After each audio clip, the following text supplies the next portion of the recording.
Bueno, mi gente, otro día más de cacería. Ya que ayer no hicimos nada, hoy ando solo, yo joven.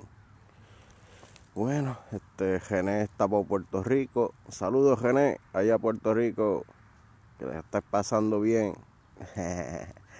Juan está enfermo. Don Jover tuvo que hacerle una cirugía de corazón abierto. Ando solito hoy aquí. Ya tengo un par de decoy puestos, como pueden ver, en el piso tirado. Tengo la escopeta aquí al ladito mío, mírala ahí. Tengo hierba encima para que no me vean. Cuando pasen por acá arriba, pues yo los puedo ver y ellos si quieren. Espero que se tiren al piso, así me levanto y los puedo agarrar. Ese viene el plan, ese es el plan A. Vamos a ver si funciona. Porque a la verdad que no ha funcionado desde hace una semana.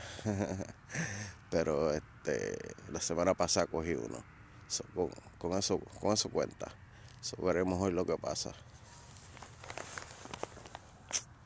Ya está amaneciendo, ya está aclarando. Le doy una hora más a ver lo que está pasando. Chequeamos ahorita.